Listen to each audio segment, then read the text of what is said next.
Yes everyone, how are you all? कैसे हैं आप सब? आज हमारे पास है CA Krishna Chaitanya, all India rank 40। I repeat, CA Krishna Chaitanya all India rank 40 हमारे पास है। और मैं एक बात बताना चाहूंगा कि सीए कृष्णा ही नहीं, बट उस उनके एक मित्र हैं, बहुत अच्छे मित्र। 6 साल की उनकी दोस्ती है। उनका नाम है चरण, साई चरण। और उनको भी AR34 आया है। दोनों एक साथ पढ़ते थे। दोस्ती 6 साल की थी। एक साथ पढ़ते थे, एक ही जगह आर्टिकलशिप की, एक ही कमिटमेंट के साथ पढ़ते थे। एक को आया है AR34, दूसरों दूसरे को मतलब कृष्ण चैतन्य को आया है AR40। बहुत ही मतलब मुझे इतना अच्छा लगा सुन के कि दो दोस्त, एक ही गोल, एक साथ, एक कमिटमेंट, एक डिटर्मिनेशन और ऑल इंडिया रैंक। मतलब इससे अच्छी बात नहीं हो सकती है। ये जीवन भर का आपके लिए एक एक अचीवमेंट हो गया है जो आप जीवन भर तक याद करोगे। तो आइए बात करते हैं हम कृष्णा से, कृष्ण चैतन्य से बात करते हैं। फिर से मैं बोलूंगा सीए कृष्ण चैतन्य से बात करते हैं। पहले मुझे बताइए आपकी दोस्ती के बारे में। दोस्ती के बारे में बताइए, क्योंकि बहुत कम देखने मिलता है कि दो दोस्त मिलके एक साथ पढ़ के एक ही अटेम्प्ट में हाँ, एक साथ पास करके दोनों ऑल इंडिया रैंक सिक्योर करना, मतलब मेरे लिए तो एक ये बहुत बड़ा अचीवमेंट है। मुझे पहले बताइए आपकी दोस्ती के बारे में। सर हम दोनों दोस्त 11th क्लास से दोस्त सर हम दोनों ने क्लास साथ 11? में पढ़े हैं। यहाँ सर क्लास 11 से जब हम दोनों एमईसी में मिले पहले बार 11th क्लास में मैथ्स इकोनॉमिक्स कॉमर्स में। सो उसके बाद शरण बहुत अच्छे से पढ़ता है सर। वो बहुत कमिटमेंट होता है, मेरे से ज्यादा होता है उसका कमिटमेंट। मतलब बहुत अच्छा है। ही यूज टू हमारे को भी मोटिवेशन देते हैं वो, पढ़ो पढ़ो, एक साथ क्लियर हो जाते हैं सबका। हम अच्छे से हो जाते हैं एक ही साथ। सो उसके बाद जब लीव मिला है तभी भी हम बीच में मीट मीट मीट हो जाते थे, क्योंकि डिस्कस करने के लिए किसका क्लासेस लेना है, कैसे पढ़ना है। सो मोटिवेट करते हैं ईच अदर को। सो वैसे ही बहुत अच्छे से हो गया। सो अच्छे से क्लियर हो गया दोनों का। सेंटर भी एक ही था हमारा, एग्जाम सेंटर भी। सो बहुत आधे अच्छी घंटे बात है। पहले आते थे, आधे घंटे पहले आते थे। वह भी हम दोनों, हमको मतलब टेंशन आ जाते थे एग्जाम है। सो हम कूल हो जाते थे जोक्स करके। सो जब एग्जाम हॉल में भी जाते थे, we use to nod our heads at each other and go into the room कि कर लेते इस बार, हो जाना चाहिए। सो उसी कॉन्फिडेंस से कर लिया। सो उसी कॉन्फिडेंस से रैंक भी आ गया दोनों को। बहुत अच्छा लगा उनको भी रैंक आने से, बहुत अच्छे लगे मैं सर। आपको बताना चाहूंगा, दोनों एक छोटे से गांव से हैं। दोनों गुंटूर आए, गुंटूर में पढ़ाई की और क्लासेस भी ली, रिकॉर्डेड क्लासेस ली।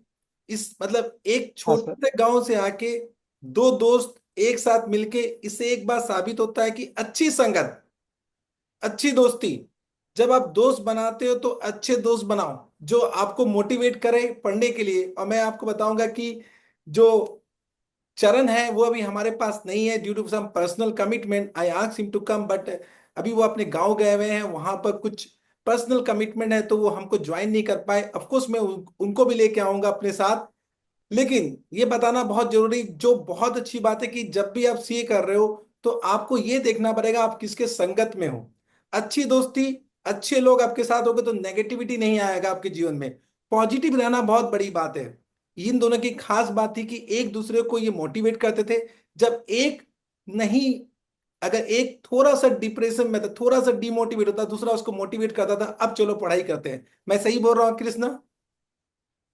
Sir yes sir. बहुत अच्छी बात है, बहुत अच्छा। मतलब बहुत। हाँ सर। अब एक आपसे बात करते हैं, क्योंकि मेन मकसद क्या, what is the main objective of this discussion, that you should give some small small tips to all our student who will be yes sir. Writing the exam in May 2025। क्योंकि बहुत सारे student हैं जो yes sir. मई 2025 के लिए preparation कर रहे हैं, उनको गाइडेंस देना बहुत जरूरी है कि कैसे आपने किस तरह से पढ़ाई किया, क्या रिवीजन स्ट्रेटेजी था आपका, क्या क्या आपने नहीं किया, क्या क्या आपको करना चाहिए था, वो भी डिस्कस करेंगे। पहले सवाल में आते हैं कि सबसे पहली बात, जो सबसे महत्वपूर्ण बात होती है कि जब आपको पता चला कि सिक्योर्ड ऑल इंडिया रैंक 40, पहली बात कैसे पता चला, और उस समय आप क्या सोच रहे थे, आपके पेरेंट्स का रिएक्शन क्या था वो बताइए। पहले क्या हो गया कि एग्जाम्स कंप्लीट होने के बाद मैंने एमसीक्यूज को चेक किया सर कि कितने मार्क आ रहे हैं एमसीक्यू में। जब मेरे को पता चले एमसीक्यूज में बहुत अच्छे मार्क्स आए थे, मेरे को लगा ही थ्योरी में इतना मार्क्स आ गए तो रैंक आ जाएगा। बट करेक्शन के ऊपर डिपेंड होता है। आई एम नॉट 100% श्योर कि रैंक आ जाएगा, 50-50 है। बट थ्योरी में भी अच्छे मार्क्स आ गए, बाकी 70% में भी।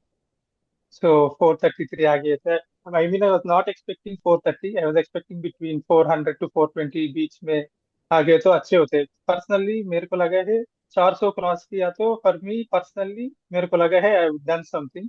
बट 433 आ गए के 840 आ गए, बहुत अच्छे लगे थे। बहुत अच्छा बात है। आपका पेरेंट्स का रिएक्शन क्या था जब उनको पता चला कि आपने पास नहीं किया, आपने दोनों ग्रुप एक साथ नहीं निकाला है, आप ऑल इंडिया रैंक 40 लेके लाए हो, तो उसका रिएक्शन क्या था मुझे बताइए, क्योंकि सबसे ज्यादा खुशी हमें तब होती है जब हमारे पेरेंट्स खुश होते हैं, हमारे पेरेंट्स को हाँ सर। हैप्पीनेस मिलता है, वो सबसे ज्यादा अचीवमेंट होता है। तो उनका हैप्पीनेस के बारे में हमें बताइए। बहुत हैप्पी है सर। तो माँ माँ पापा दोनों, भैया भी है। All all all are very happy. So बहुत उसका पापा को और मम्मी को देख के वो बहुत मेहनत करते हैं। सो मेरे को लगता है कि जब मेरा रेस्पॉन्सिबिलिटी है वो पढ़ना, सब वो मेरे को पढ़ रहे हैं, इसमें बेसिक रेस्पॉन्सिबिलिटी कि मैं अच्छे से पढूं। क्योंकि मैं कुछ दे नहीं सकता हूँ उसको अभी। बट अच्छे मार्क्स लाके दिए तो दे फील वेरी हैप्पी। सो क्योंकि वो बहुत मेहनत करते हैं, हम देखते हैं हर दिन उसका मेहनत।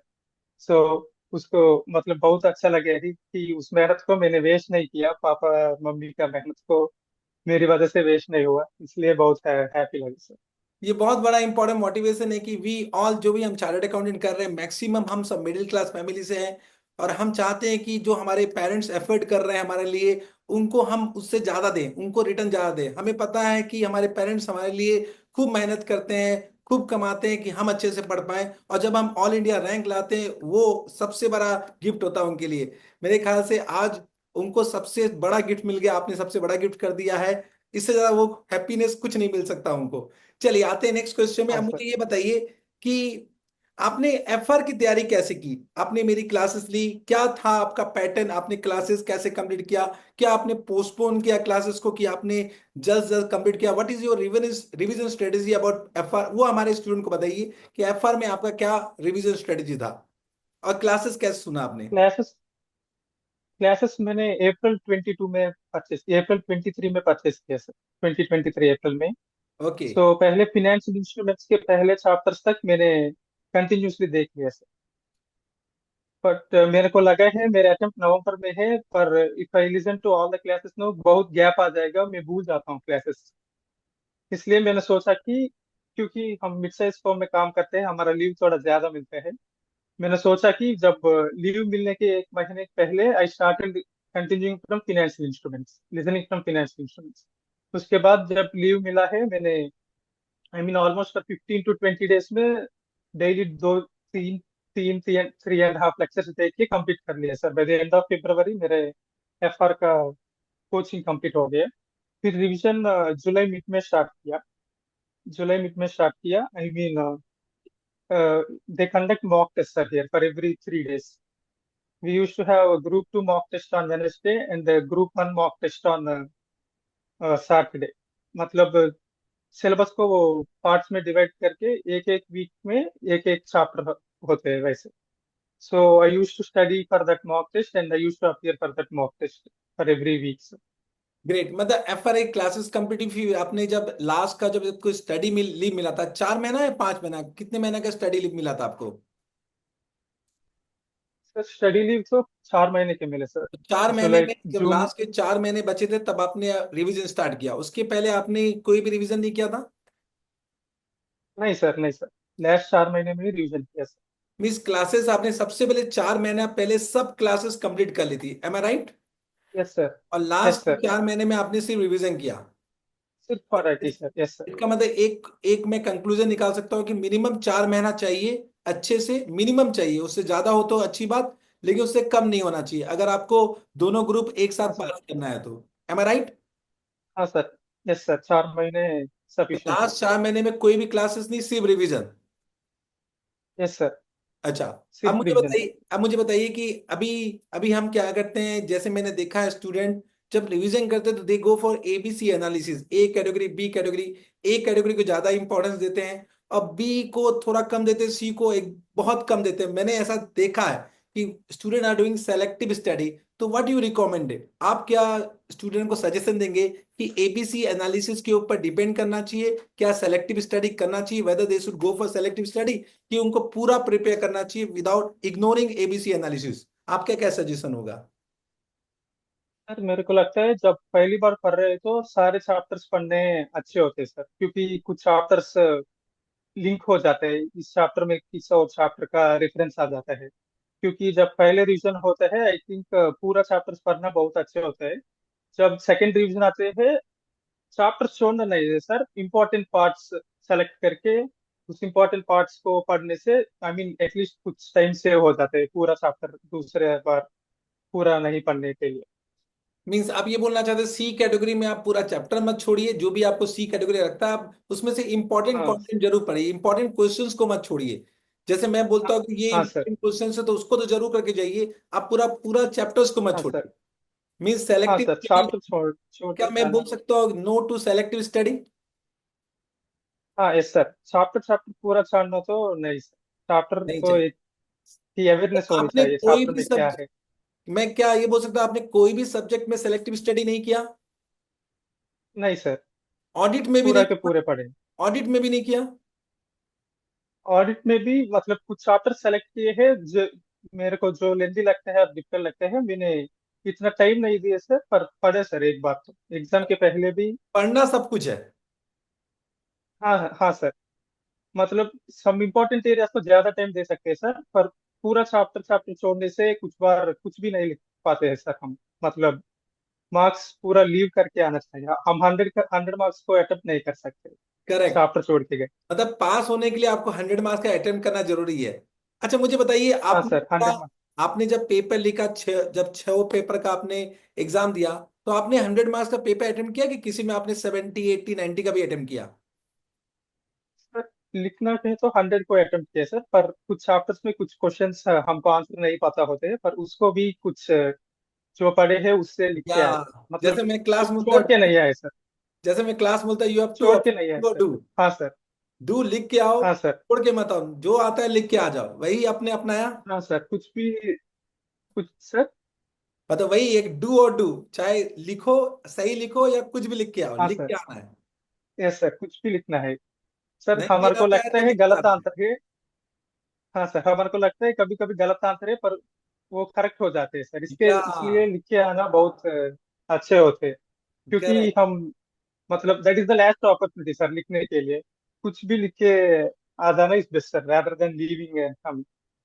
बट मुझे एक बात बताइए, स्टूडेंट बोलते हैं कि एफआर का पेपर खास करके, ऑफकोर्स डीटी का पेपर भी आप बोल सकते हो कि बहुत लेंदी होता है, सर हम कंप्लीट नहीं कर पाते, तो उसके लिए आपने प्रैक्टिस करने के लिए मॉक टेस्ट पेपर लिखा, आपने बताया, आपने लिख बोला कि हाँ मॉक टेस्ट सर। पेपर लिखा, तो आप मुझे बताइए मॉक टेस्ट पेपर कितने लिखने चाहिए, और क्या लिखने से क्या फायदा होता है वो बताइए, क्या लिखने चाहिए और कितने लिखने चाहिए? ग्रैंड मॉक टेस्ट लिखना चाहिए कि चैप्टर वाइज टेस्ट पेपर लिखना चाहिए, एक बार थोड़े से मुझे इसको बताइए आप पहले। चैप्टर वाइज मॉक टेस्ट तो एक ही लिखे सर मैंने, और ग्रैंड मॉक टेस्ट भी एक ही लिखे है सर मैंने। यस, अच्छा मतलब तो आप ये बोलना टाइम चाहते मैनेजमेंट हैं, सर। आप ये बोलना चाहते हैं कि इतना उसमें इंपॉर्टेंस नहीं देना, हाँ एक मॉक टेस्ट जरूर लिखना चाहिए, हाँ सर, यस सर। एक मॉक टेस्ट जरूर लिखना चाहिए मतलब ताकि आपको पता चल रहा है कि हाउ यू हाँ sir. Handle the paper in exam hall. Yes sir. Okay, that will that will actually test whether you are able to complete a 100 marks paper or not. Yes sir. Very good, very good, excellent. अब मुझे बताइए एक चीज की, जब आप revision करते थे, जैसे हम तो अपने क्लास में बोलते हैं कि आपको पढ़ना चाहिए, लेकिन स्टूडेंट बोलते हैं कि we are not able to concentrate, हम 8 घंटा ही पढ़ पाते, 4 घंटा 6 घंटा, मतलब आप कितने घंटा पढ़ते थे, how many hours use to study? Sir 8 से 10 घंटे पढ़ते सर डेली। 8 से 10 घंटा ऑलमोस्ट आई पढ़ते थे। मीन, हाँ सर। सो rather देन हावर्स में फोकस करने से सिलेबस पे फोकस किया सर, कि आज इस चैप्टर तक कंप्लीट करना है, इस पार्ट को कंप्लीट करना है। सो तो उसके लिए कितना टाइम लगता है उतना टाइम बैठ देते सर, मीन्स अगर पढ़ने के आपका लिए। 10 घंटा में नहीं कम रहा तो आप 14 घंटा भी पढ़ते हो। हाँ सर, उस चैप्टर उस दिन कंप्लीट हो गया तो बहुत अच्छे से वेरी नींद गुड। आती है सर उसके या बाद। यही बोलना चाहता हूं कि ऑफ कोर्स एक तो लिमिट बनाना चाहिए कि आप 10 घंटा पढ़ना चाहिए, लेकिन सपोज आपका टारगेट नहीं पूरा पूरा नहीं हुआ तो सोना नहीं है, उसको कंप्लीट करके ही यस सर। सोना है। ये बहुत बड़ा लेसन है। हाँ सर। मैं आपको सच्ची बताऊंगा, ये जो कृष्णा ने बोला है ये बहुत बड़ा लेसन है कि जो आपका आज गोल है उसको कंप्लीट करना है। उसको कंप्लीट के नहीं करोगे तो नींद नहीं आएगा, और नींद आ रहा है तो you are not dedicated. Am I right और not? Yes sir. Yes sir. बहुत अच्छा लगा, ये सबसे बड़ा लेसन आपने दिया आज, आप आज सभी को, कि complete your target today. Whether you are taking 10 hours, 14 hours और 16 hours, you need to first complete it yes and sir. Then only you need to sleep. Yes am sir. Right? Yes sir. Yes बहुत sir. अच्छा लगा। अब मुझे बताइए कि what about mobile social media, मतलब ये सोशल मीडिया से कनेक्टेड थे आप क्या? आप इंस्टाग्राम, फेसबुक, यूट्यूब, क्या आप उसमें अपना टाइम लगाते थे? और क्या मोबाइल को यूज करते थे? Whether you have the mobile smartphone जिसको बोलते हैं आज के दुनिया में, क्या था आपका उसके लिए क्या विचार है? ऐप सोशल मीडिया एप्स तो पूरा डिलीट कर दिया सर फोन में से कब पहले। कब कब डिलीट किया? सर पहले से इंस्टाग्राम तो जब क्लासेस सुनने के लिए स्टार्ट किए थे तभी इंस्टाग्राम डाउनलोड डिलीट कर दिया सर फोन से। माय गॉड, माय गॉड, सो मतलब जब से सिर्फ आपने क्लास पहले भी। किया you have deleted all your social media? Yes sir. मतलब बीच बीच में वेबसाइट में यूज कर लेते हैं जब लैपटॉप यूज करते हैं, पर फोन में तो पूरा निकाल दिए सर सोशल मीडिया तो। Very good, excellent. मींस और एक लेसन मिला है, अगर आपको सीए पहले पहली अटेम्प्ट में बनना है या अब जो अटेम्प्ट लिख रहे हो उसमें बनना है, तो say no to social media. Yes sir. Sir अपने आप को बहुत बहुत बैकअप कर लो टाइम उससे। वेस्ट हो जाता है हम्म। सर। बहुत टाइम वेस्ट हो जाता है, कंसंट्रेशन लैप्स आ जाता है बीच बीच में। मतलब distraction. You will not be able to concentrate for long hours उस कंटेंट को कंज्यूम करते बैठते तो। Very good. मतलब इसका मतलब नहीं यूज नहीं करो, मतलब लिमिट में यूज करना इज बेस्ट। नहीं, आप, मैं तो बोलूंगा आपने जब बोला है कि डिलीट ही कर दिया तो आप यही बोलो डिलीट ही कर दो। क्यों यूज करना है जब सीए बनने के हाँ बाद सर। यूज करेंगे? हाँ sir. Yes sir, CA delete बनने के करना बाद इज यूज करो बेस्ट ना। Option sir. But what about, एक बार मुझे बताइए, यस। आपने बोला कि मोबाइल भी आप कम यूज करते थे, सोशल मीडिया से डिस्कनेक्ट हो गए। मुझे एक बात बताइए, जब आपने रिवीजन किया, जब आप रिवीजन कर रहे थे, तो you whether you use to refer revision video? हाँ यस सर, रिवीजन वीडियो देख के ही पढ़ना शुरू करते हैं सर। तो पहले रिवीजन पहले वीडियो तो use to listen to revision video तो रिवीजन। आप मोबाइल में देखते होंगे। हाँ सर, मोबाइल में ही देखा सर, यूट्यूब पे। यूट्यूब में तो और भी बहुत चीजें सिर्फ आती हैं, तो उसको भी देखते होंगे।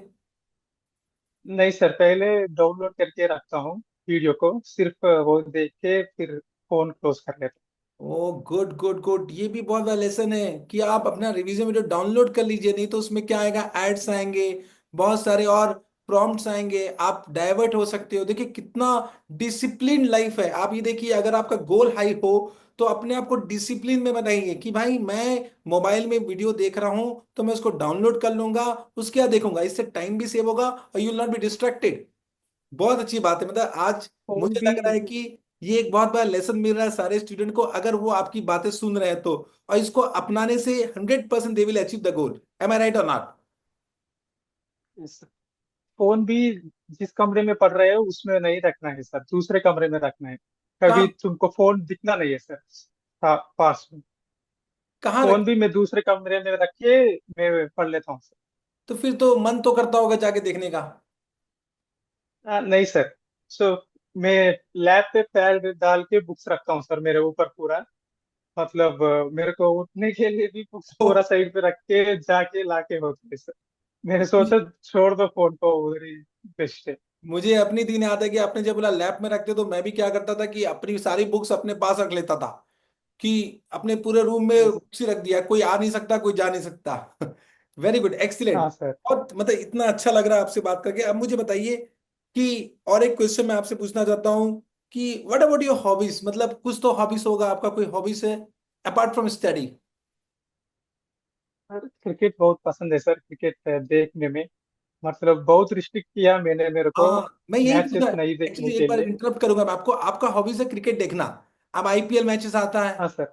तब अपने आप को कैसे हाँ रोकते सर। हो उसको नहीं देखने के लिए? यही मुझे पूछना, आपका हॉबीज है या क्रिकेट खेलना पसंद है या क्रिकेट देखना? अब आप बोल रहे हो देखना पसंद है, तो you are of course you, मतलब आपको अच्छा लगता होगा आईपीएल मैचेस देखना, चेन्नई सुपर हाँ किंग, सर। मुंबई इंडियंस, तो कैसे अपने आप को रोकते हो? मतलब जो मेरा फेवरेट टीम है सिर्फ उसका मैच देख लेता हूँ कभी कभी बीच में, आईपीएल में। इंडिया मैच से तो मैंने पूरा रिस्ट्रिक्ट कर दिया, किसी अलग रूम में बैठ के पढ़ना शुरू कर दिया जहाँ मेरे को फोन नहीं होते, टीवी नहीं होते। बीच बीच में स्कोर देख लेता हूँ उठ के जाके, पर मैच देखना तो बंद कर वेरी गुड, दिया। एक्सीलेंट। एग्जाम्स के बाद ही देखा मैच। मीन्स थोड़ा सा रिलैक्सेशन करने के लिए आप कभी कभी आईपीएल मैचेस देख भी लेते हाँ थे। सर। मैं तो ऐसा नहीं है कि हाँ कोई सर। अपना हॉबी से उसको पूरा मारना है, कि जब आपको समय मिला आपको हाँ रिलैक्स करना है तो देखिए, मतलब उससे भी एनर्जी मिलता होगा। यही बोलना मतलब हाँ मेरे ख्याल सर। से कि उससे कुछ ना कुछ आपको सेटिस्फेक्शन मिलता होगा कि चलो एक बार देख लेते हैं और अच्छे से पढ़ाई करेंगे। हाँ sir.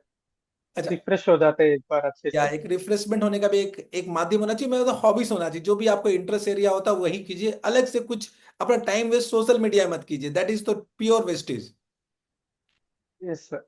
Now one very big question, अभी जो सबसे गंभीर क्वेश्चन है स्टूडेंट के मन में, पेपर 6 आईबीएस, उसको आपने कैसे हैंडल किया, प्रिपेयर कैसे किया? पहला क्वेश्चन, आपने कैसे प्रिपेयर किया, कौन कौन सा बुक्स लेके गए, दूसरा क्वेश्चन है, तीसरा उसको एग्जाम में आपने कैसे हैंडल किया? इतने सारे बुक्स, क्वेश्चन पेपर, और इस बार का क्वेश्चन में कॉम्प्लिकेट भी आया था, वो सबको पता है, हमें भी पता है, आपको भी पता है कि दिस टाइम कोई भी कोई नया, सब नए केस स्टडीज थे, तो how you have handle that? Sir IBS के भी सेपरेट नहीं प्रिपरेशन नहीं किया सर, पर दो तीन मॉक टेस्ट दिए सर, 4 4 घंटे की आईबीएस का। सो उसके बाद एग्जाम के पहले कुछ केस स्टडी सॉल्व किया जो 1.5 डे मिलते हैं। मतलब प्रैक्टिस किया कि बुक में कैसे ढूंढना है। केस स्टडी पास रखते हैं मेरे, जो बुक्स में यूज करना चाहता हूँ एग्जाम में वो मेरे पास रख के पेज पेज खोलना प्रैक्टिस किया सर। मतलब आंसर किस चैप्टर में है, किस कहाँ पे आ जाता है। कुछ बार चैप्टर नेम याद नहीं आते किस चैप्टर में है आंसर। मतलब लगता है कहीं पढ़ा है पर आपको करेक्ट चैप्टर, एग्जैक्ट चैप्टर नहीं मिलते सर बुक में। इसलिए सिर्फ किस चैप्टर में कहाँ पे क्या कंटेंट है वो 1.5 डे उस पर फोकस किया। मीन्स मुझे बताइए कि जैसे अभी इस बार आप जब एग्जाम में थे, आपके इतने सारे बुक्स थे, तो एक मेरे मन में भी डाउट होता है क्योंकि we have never experience this type exam, तो ऑफकोर्स हमारी भी एक क्यूरियोसिटी है एक कि जब आपके पास क्वेश्चन आया तो पहले आप अपने से सॉल्व करते थे कि पहले आप ढूंढने लग जाते हो क्वेश्चंस का सोल्यूशन? मीन्स आपका क्या अप्रोच था? हाँ सर। सम्स आ गया तो नए सम ही आ जाएंगे, सेम नंबर नहीं आते हैं, अलग ही नंबर से सम्स बनाते हैं। So if I am able to solve without looking into book I use to solve and mark the answers. Okay okay. Even in IBS कि हर क्वेश्चन को ढूंढने में टाइम बहुत वेस्ट हो जाता है सर। इससे बेटर है आप आ जाते हैं तो 100% श्योर है तो सॉल्व करके कर ले सर, rather देन बुक में का है सिमिलर क्वेश्चन ढूंढने में। थ्योरी क्वेश्चन है तो आप ढूंढ के कॉपी कर सकते हैं सर, सम्स है तो सॉल्व किए सर मैंने। मीन्स मैं ये बोलना चाहूंगी कि प्रैक्टिकल क्वेश्चन तो आपको आता ही होगा, आप उसको पहले अपने सॉल्व करते हो, उसको हाँ देखने सर। की जरूरत भी नहीं है, क्योंकि आप देख के भी क्या कर लोगे, हाँ सर। क्योंकि आपको आता है तो यू नीड टू हाँ solve. Sir. Second, theoretical question में जो हाँ आता सर। है उसको पहले लिख लेते हो, जो नहीं आता उसको ढूंढते हो, दैट विल सेव योर हाँ time. Sir. Very good, excellent, ये भी हाँ एक सर। बहुत बड़ा आपने बताया कि भाई एग्जाम में कैसे आईबीएस को हैंडल करना है। और एक बात आपने बताया जो मैं फिर से बताना चाहूंगा, कि 3 4 मॉक टेस्ट इन्होंने लिखा, केस स्टडी को अपने घर में प्रिपेयर किया, खुद से देखा, बुक कलेक्शन तो अलग बात है, बुक तो ले जाओगे, लेकिन आपको एक्सपीरियंस करना है कि भाई कैसे उसका एक हाँ सर। रिहर्सल करना है, कि सेम सिचुएशन आपको क्रिएट करना है और लिखना है कि भाई weather will be able to handle IBS case study in exam और नॉट। Very good. नाउ मुझे बताइए, आपने सब चीज बता, लगभग हमने सारा डिस्कशन कर लिया, एक लास्ट मैं आपसे पूछना चाहूंगा, 2 क्वेश्चन बाकी है, फटाफट करेंगे, कि व्हाट हाँ अबाउट सर। आफ्टर मीन्स, अब सब चीज हो गया, सीए बन चुके हैं, अब इसके बाद क्या आपके मन में क्या है, व्हाट आफ्टर सीए? सर, पहले मेरे को इन्वेस्टमेंट बैंकिंग थोड़ा इंटरेस्ट आ गया सर बीच में एग्जाम्स के दौरान। वहां देखे इधर देखे, so I try to get into that side of the, I mean that side of job, job in investment banking. कुछ सच्ची कंपनीज बताओ, में आ गए मैं तो अगर उस अभी साइड जाने। सच्ची बताओ, मैं अगर अभी टीचिंग लाइन में नहीं होता तो मैं भी शायद इन्वेस्टमेंट बैंकिंग में कहीं होता। दैट वाज वन ऑफ हाँ सर, माई, थोड़ा इंटरेस्टिंग होते हैं सब्जेक्ट। या अगर टीचिंग में नहीं हाँ होता मैं सर, भी इस शायद वहीं पर कहीं होता। तो अच्छा एरिया है, हाँ सर। इसमें बने रहिए, बहुत ज्यादा अपॉर्चुनिटीज इस लाइन में, और बहुत ग्रोथ अपॉर्चुनिटीज भी है।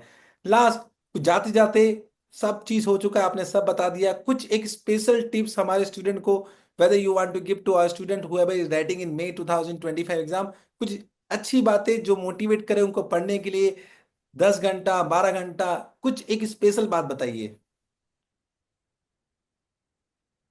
तो पहले तो कंसिस्टेंसी इंपॉर्टेंट है, हर दिन पढ़ना है। उसके बाद क्वेश्चन पेपर का वरी नहीं करना है सर, क्योंकि क्वेश्चन पेपर में क्या आते हैं वो हमारे हाथ में नहीं होते। हमारे को लगता है कि अरे कुछ डिफिकल्ट आ गया तो हम लिख नहीं पाते। So before even sitting in exam hall we will worry about the questions in exam paper. So वो नहीं रखना है, पूरा फोकस पढ़ने पे होनी चाहिए। जो रिजल्ट आता है वो आ जाता है, सब अच्छे पढ़ लिए तो। सो और टिप्स मतलब कंसिस्टेंसी होना चाहिए। आपको एग्जाम के बारे में ज्यादा मत सोचिए, जब आप एग्जाम लिख रहे हो तो उसमें फोकस कीजिए, रिजल्ट के बारे में मत सोचिए, रिजल्ट अपने आप आ जाएगा। और मैं आपको सच बताऊं, कृष्णा ने एक बात बताया जो मैं रिपीट करना चाहूंगा, कि he has never thought about securing rank. वो सिर्फ अपनी पढ़ाई कंसिस्टेंटली कर रहे थे। ऑब्जेक्टिव था कि 400 या 400 से ऊपर आना चाहिए, दोनों अटेम्प्ट पास होना चाहिए, दोनों ग्रुप एक साथ पास होना चाहिए, दोनों ग्रुप एक साथ आना चाहिए। और इसी कंसिस्टेंसी के कारण he got all India rank. तो आप अपना गोल रखिए कंसिस्टेंसी का, अपने आप ही आपको ऑल इंडिया रैंक आएगा। बहुत अच्छा लगा आपसे बात करके कृष्णा। आई wish you all the best for your future. मतलब बहुत इतनी अच्छी बात है कि पहला बात तो फिर से मैं रिपीट करना चाहूंगा कि एक अटेम्प्ट में पास करना, दोनों ग्रुप पास करना, इसके साथ साथ ऑल इंडिया रैंक लाना, इससे बड़ा अचीवमेंट नहीं हो सकता। जो आपने आज प्रूव किया, आपने अपने पेरेंट्स को हाईएस्ट हैप्पीनेस दिया है। I wish you all the best for all your future endeavours. जहां जाओगे, मेरा बेस्ट विशेस आपके साथ रहेगा। Once again, all the best. Bye bye. Thank you.